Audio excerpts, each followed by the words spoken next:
région, il a sauvé sa région.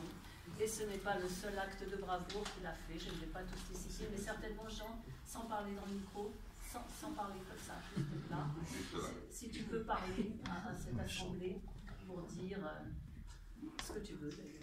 Un des plus grands bonheurs de ma vie, ça a été de te rencontrer il y a quelque temps et de participer à un nombre d'organisations que tu as bien voulu mettre en œuvre. J'ai toujours été impressionné et heureux aussi de ce qui s'y passait. Tu as l'art de rendre une assemblée joyeuse et heureuse. Et ça, c'est un don. Et tu le fais très souvent par l'art, ce qui est du domaine de l'art, ce qui est certainement l'un des dons les plus profonds qui ait été donné à l'homme.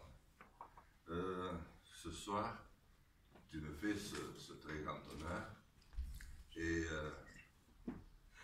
je suis venu avec deux assistantes qui m'aident, Elsa et Nina. J'espère que je n'aime pas trop. Je leur disais d'aller se mettre là au fond. Eh bien, chère Hélène, d'abord c'est l'originalité de ton prénom qui m'a toujours fasciné. Mais ensuite, c'est la multiplicité des actions que tu as entreprises avec des personnes souvent différentes et un petit groupe d'amis qui irait au bout du monde avec toi et peut-être même très loin, au plus profond de l'univers. Alors, tu as cité le rêve de la fin. Disons que depuis 25 ans, un quart de siècle, je vois, d'autres s'en plaignent aujourd'hui, j'ai écrit 6 ouvrages pour l'écrire. Je sens qu'après la crise économique, sociale, aujourd'hui, c'est le lien humain qui est en train de se défaire un peu partout. Et dans ce lien humain, il y a l'humanité, il y a l'amour. Mais lorsque progressivement, chacun d'entre nous sent que l'intérêt des autres ne se porte pas sur soi, ou que l'intérêt de ceux qui ont la charge de diriger se fait plus lointain, on en conçoit une forme de tristesse qui s'accroît en plus si les moyens financiers sont limités, ou pour ne pas dire souvent inexistants. Nous vivons une crise importante de notre ère. Et Erko, le formidable, je t'avais annoncé, arrivé à l'applaudir. C'est l'un des hommes qui connaît le mieux notre temps. Mais pas qu'en France, mais il le connaît dans le monde entier. J'étais vraiment très heureux de faire sa connaissance. On en parlera tout à l'heure, André. Alors, je disais simplement qu'aujourd'hui, on s'en prend au gouvernement, on s'en prend aux institutions. On a raison, parce que malheureusement, nous, le monde politique, ne représentons plus rien. Nous sommes un théâtre interchangeable. C'est malheureusement vrai pour d'autres corps essentiels qui organisent la vie en commun. Je pense par exemple avec la justice, et j'étais avec les hommes et les femmes de la justice qui manifestaient aujourd'hui. Je pense à mes amis journalistes, pour qui c'est à peu près pareil. Pourquoi? Parce qu'il y a 25 ans que nous n'expliquons plus rien, nous, les politiques, qui avons été élus par le peuple souverain dans sa diversité, pour vous représenter, mais aussi pour fixer un cap, et si possible le suivre.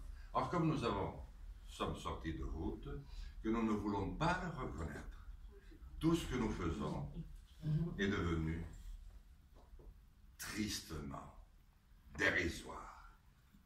À quoi servent 80 chefs d'État qui remontent les Champs-Élysées? Ils sont tous en train de vendre des armes alors qu'ils proclament la paix. Comment voulez-vous dans ces conditions? Est-ce qu'il faut d'urgence, vous semble-t-il, dans un grand pays qui parle au monde entier, par son caractère universaliste, c'est retrouver du travail, mais du travail qui correspond à notre temps. Tout le monde est fatigué par le pétrole. Eh bien, abandonnons-le. Pas du jour au lendemain, mais avec le soleil au pays où le soleil ne se couche jamais, que nous pouvons générer. J'ai visité la plupart des plus grandes installations. Nous sommes capables de passer à l'énergie solaire à moins de 10 ans. L'énergie des mers, nous sommes la deuxième ou première façade maritime du monde. Eh bien, si nous créons la France, lance, comme elle le fit dans les années 60, un projet d'une telle envergure, la jeunesse qui est encore instruite peut prendre le relais. Et c'est un formidable printemps qui peut s'en suivre. À ce moment-là, nous allons réinjecter de l'argent et de l'espace politique dans ce grand pays qui est le nôtre, pour qu'il puisse prendre le fil de son destin, et nous reconstruirons de l'industrie, de l'agriculture qui est mourante, de l'artisanat, et nous relancerons les arts, les lettres, les philosophes, les penseurs, parce que c'est dans ces moments-là qu'ils sont les plus brillants. Eh bien, je peux te dire que ce jour-là est possible, et qu'il faut qu'il le soit. Sinon, c'est des rivières de sang qui emporteront nos enfants. Une fois de plus, une fois de trop. Nous sommes arrivés en 2017. Nous devons trouver des solutions. D'autres les trouvèrent. Très rares, certes, mais ils les trouvèrent. Et si ce jour-là nous y arrivons, ma chère Hélène, oui, il y aura de la paix. Parce que l'homme